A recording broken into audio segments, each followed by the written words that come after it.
સુરતમાં નાસિરનગરમાં સૌથી વધુ મકાન ડિમોલિશન મામલો જે બિલ્ડરના ઇશારે બાંધકામ તૂટ્યાનો આરોપ છે તેના બિલ્ડિંગ બાંધકામની મંજૂરી નથી હોવાનું સામે આવ્યું। બિલ્ડરને રસ્તો આપવાના નામે 100 મકાનો તોડી પાડ્યા હોવાનો આક્ષેપ કરવામાં આવ્યો છે। મનપા દ્વારા હવે બિલ્ડરને બાંધકામ માટે નોટિસ ફટકારી મંજૂરી ન હોવા છતાં કાર્યવાહીના બદલે માત્ર પુરાણ કરવા માટેનો નોટિસમાં ઉલ્લેખ। બેઝમેન્ટ સુધી બાંધકામ થઈ ગયા હોવા છતાં તંત્ર ચૂપ, તેને લઈ અનેક સવાલ। 100 મકાનો કોણે તોડ્યા તે પણ એક હજી રહસ્ય। બેઝમેન્ટ સુધીનું બાંધકામ થઈ ગયું ત્યાં સુધી તંત્ર ચૂપ। બાજુમાં ચાલી રહેલ મસ્ત મોટા ગેરકાયદે બાંધકામને બચાવવા તંત્રએ આકાશ પાતાળ એક કર્યા છે। ખાનગી જમીનમાં રસ્તાના બહાને ગરીબોના મકાનો તોડાયા। તે જ દિવસે 1.5 વર્ષથી ચાલતા મસ્ત મોટા ગેરકાયદે બાંધકામને માત્ર નોટિસ અપાઈ હતી। વિવાદિત જમીનને અડીને જ આવેલ જમીન પર 1.5 વર્ષથી કોઈ પણ મંજૂરી વગર 12 ટાવર ઉભા કરવાનું ગેરકાયદે બાંધકામ ધમધમી રહ્યું છે। આ માટે એક પણ મંજૂરી લેવામાં આવી નથી, છતાં તેને નોટિસ પણ માત્ર દાણ પૂરવા માટેની આપવામાં આવી છે। રિપોર્ટર જય બગિયા, A to Z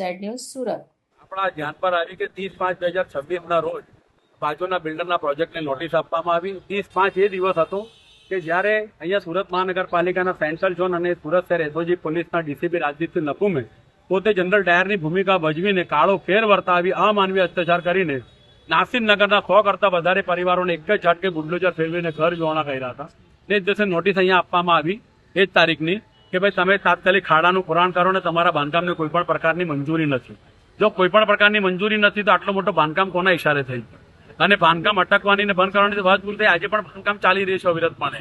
જો આ બિલ્ડરનું બાંધકામ તમે અટકાવી નથી શકતા એનો મતલબ આ છે કે આ જે બિલ્ડર છે એ ભારતીય જનતા પાર્ટીનો ધંધાની બિલ્ડર હોઈ શકે, કાં તો ભારતીય જનતા પાર્ટીના ઉચ્ચ નેતાનો જમાઈ હોઈ શકે, કાં તો મનપામાં બેઠેલા ઉચ્ચ અધિકારીનો બનાવી હોઈ શકે, તો જે કાયદેસર કાર્યવાહી નથી કરી શક્યા। શહેરમાં આજે કોઈ સામાન્ય પ્રજા કે સામાન્ય લોકો મધ્યમ વર્ગનો પરિવાર 3+2 માળ કે 3 માળ બનાવે તો મહાનગરપાલિકાનું તંત્ર જઈને એને કાયદેસરની કાર્યવાહી કરે, જીપીએમસી એક્ટ બતાવી દે, બીપીએમસી એક્ટ બતાવી દે, લાખો રૂપિયા પેનલ્ટી ચાર્જ વસૂલ કરે, ડિમોલિશન કરતા હોય તો અહીંયા લોકો કેમ એમની કાર્યવાહી કરતા નથી?